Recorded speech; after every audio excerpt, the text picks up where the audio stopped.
We need to talk about TikTok. TikTok, if you will, it is the 24/7 news channel of so many of our young people, and it's like Al Jazeera on steroids.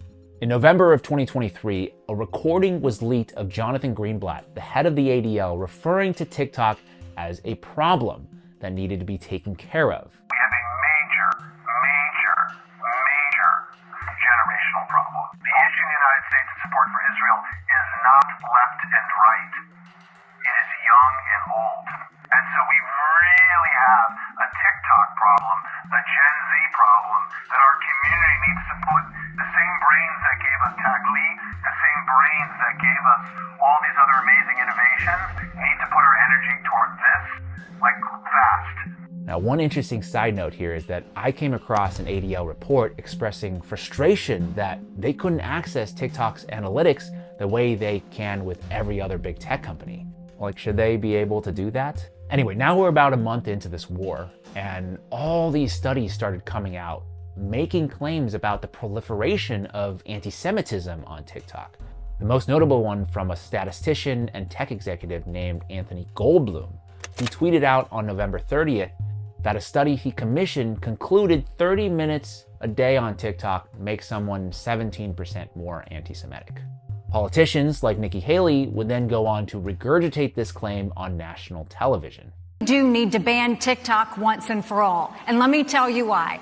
For every 30 minutes that someone watches TikTok, every day, they become 17% more anti-Semitic. Except that survey didn't say that at all, because A, it conflated anti-Israel and anti-Semitic sentiments, which I believe to be different. And B, Goldblum himself admitted that he made some logical leaps when he was drawing his conclusion. But now things are really moving at a rapid pace. The next day, on December 1st, 2023, the New York Post reported that a group of 40 mostly Jewish tech leaders and business executives confronted TikTok CEO Shou Chew over their concerns about anti-Semitism and the allegedly disproportionate popularity of pro-Palestine videos on the app. One of those executives, Anthony Goldblum, the same Anthony Goldblum who we were just talking about. And from everything I understand, the meeting didn't go well in the sense that TikTok didn't commit to a kind of wholesale removal of pro-Palestinian or anti-Israel content. So from then on, the fight against TikTok pivoted from a kind of PR battle that we were just looking at to now laying the groundwork to push legislation through that would ultimately ban the app. In March of 2024, a bill was introduced in Congress, H.R. 7521, called the Protecting Americans from Foreign Adversary Controlled Applications Act, sponsored by Representative Mike Gallagher. Foreign adversary control of what is becoming the dominant news platform for Americans under 30. This is a common sense measure to protect our national security. I urge my colleagues to support this critical bipartisan legislation. The argument is one we've heard before. TikTok, owned by the Chinese company ByteDance, could pose a threat to US national security by harvesting user data, and its algorithm could also be weaponized to, quote, brainwash Americans. Now, these concerns I do think are valid in a sense, but I think it's worth noting that companies like Facebook and Google engage in similar data collection practices, and then they would go on to sell this data to China. So China is getting the data anyway.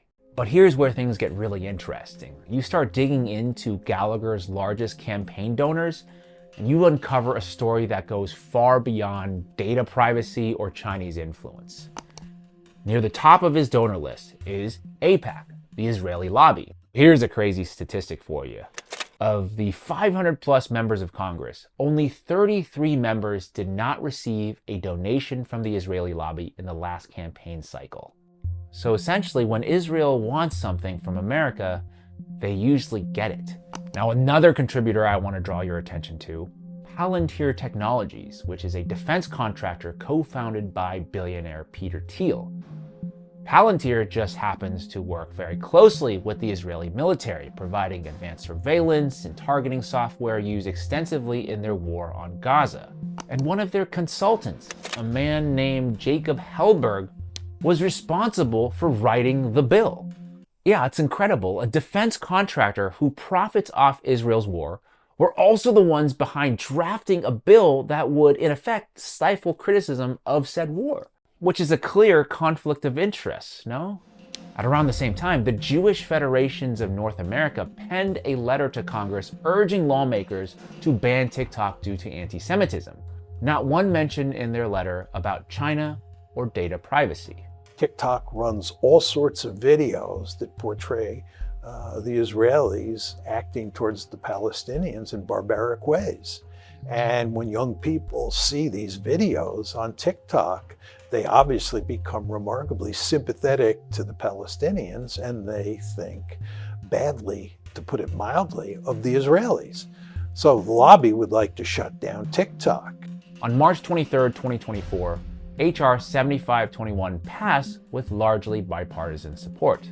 Looking back, I was fully expecting the bill to pass the House very, very quickly and easily, because there are a lot of bills that pass the House and don't make it through the Senate. The Senate is meant to slow things down. But 1 month later, on April 24th, the act passed in the Senate, again, with overwhelming bipartisan support, and was signed into law by Joe Biden on the following day. Like I said, I had never seen a bill go through Congress with that kind of speed and velocity, with very little opposition or debate. It's wild. And maybe even wilder, by that summer, Mike Gallagher, the representative who had sponsored the bill, was now working for Palantir as their head of defense.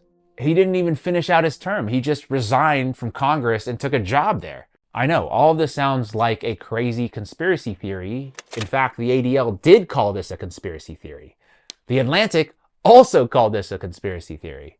They even name-checked me in their article. Quote, "The entire world knows exactly why the US is trying to ban TikTok," James Lee declared on March 16th. Not bad for your boy here, huh? And honestly, this would remain a conspiracy theory. I don't know if I would have made this video if they hadn't come out and confirmed their true motivations. Typically, the Israelis are good at PR. What's happened here? Some wonder why there was such overwhelming support for us to shut down potentially TikTok or other entities of that nature. If you look at the postings on TikTok and the number of mentions of Palestinians relative to other social media sites, it's overwhelmingly so among TikTok broadcasts. So I'd note that's of real interest. And that's where we are today. China or Israel? I'll let you be the judge.